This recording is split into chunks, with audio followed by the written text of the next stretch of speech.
Class. आज का topic है इंडिपेंडेंट इवेंट्स। इसको हम देख लेते हैं। तो इंडिपेंडेंट इवेंट्स क्या होते हैं, नाम से ही पता चल रहा है आपको। दो या तो दो से ज़्यादा इवेंट, तभी हम उसको इंडिपेंडेंट बोल सकते हैं जब उसका हैपनिंग और नॉन हैपनिंग एक दूसरे को अफेक्ट ना करे। ठीक है, तभी तो इंडिपेंडेंट होगा, है ना। तो यहाँ पर पहला स्टेटमेंट पे लिखा है two or more events are said to be independent if the happening and non happening of any one of them does not affect the happening of other.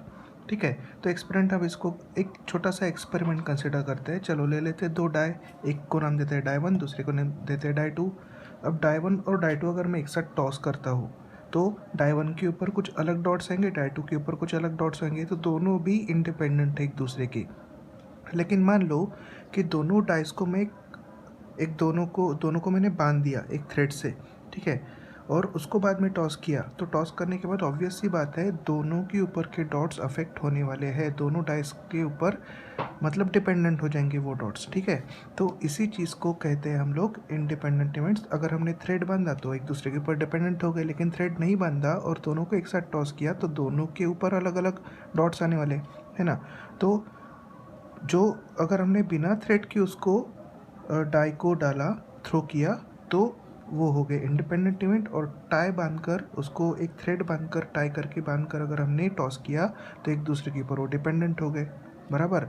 ठीक है, तो अपने को इंडिपेंडेंट इवेंट से मतलब है, तो उसका डेफिनेशन यहाँ पर बनता है an event A is said to be independent of another event B. दो इवेंट ले लिए ए और बी, और दोनों इंडिपेंडेंट तभी कहलाएंगे if conditional probability given B, that is conditional probability A given by B is, that is probability of A when B is already happened is equal to unconditional probability of B। मतलब A और B का कोई relation वहाँ पर नहीं होगा। उसी तरह से probability of A when B is already happened equal to probability of A, यहाँ पर B का रोल नहीं आएगा। ठीक है, तो दोनों प्रोबेबिलिटी ऑफ ए और प्रोबेबिलिटी ऑफ दोनों प्रोबेबिलिटी ऑफ ए और प्रोबेबिलिटी ऑफ बी दोनों कैसे रहने वाले, इंडिपेंडेंट रहने वाले हैं। ठीक है, तो यहाँ पर ये पॉइंट बहुत इंपॉर्टेंट है।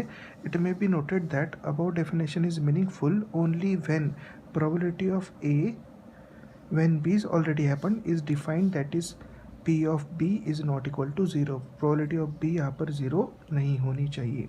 ठीक है, या तो नेगेटिव, वैसे भी नेगेटिव होता नहीं, नेगेटिव नहीं होना चाहिए, जीरो से ज़्यादा ही होना चाहिए, पॉजिटिव होना चाहिए। वैसे ही similarly an event B set to be independent of event A if probability of B when A is already happened is equal to P of B and P of A is not equals to zero. तो ये definition आपको पूछा जाता है independent events का, इसको आप याद रखिएगा। और एक एग्जाम्पल मैं आपको बताता हूँ इसके ऊपर। जैसे फॉर एग्जाम्पल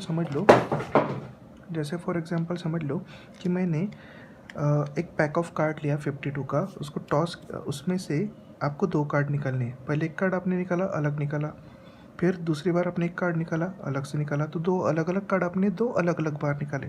लेकिन अगर मान लो 52 के कार्ड्स में आपने एक कार्ड निकाला और एक कार्ड निकालने के बाद फिर आपने उस गड्डी में वही कार्ड फिर से डाला और फिर दूसरा कार्ड निकाला, तो पहला जो केस था जिसमें आपने दो कार्ड अलग अलग निकाले वो इंडिपेंडेंट इवेंट थे। लेकिन दूसरी बार जब आपने कार्ड के पैक पहला कार्ड निकाल कर फिर उसको गड्ढे में डाल दिया, तो उसके बाद में दूसरा इवेंट दूसरा कार्ड आप निकाल रहे हो, तो दैट इज़ वो केस हो गया इंडिपेंडेंट इवेंट्स। ठीक है, तो ये एग्जाम्पल आपकी बुक में लिखा है।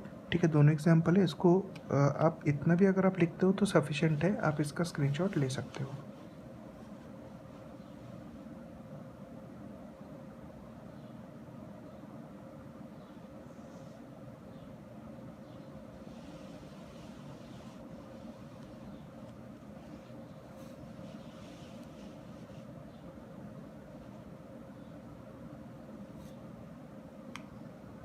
ठीक है, काफ़ी आसान है, इसको आप पढ़ लो 2-3 बार, आपको समझ में आ जाएगा। देन चलिए, thank you very much class, आज इतना ही करते हैं।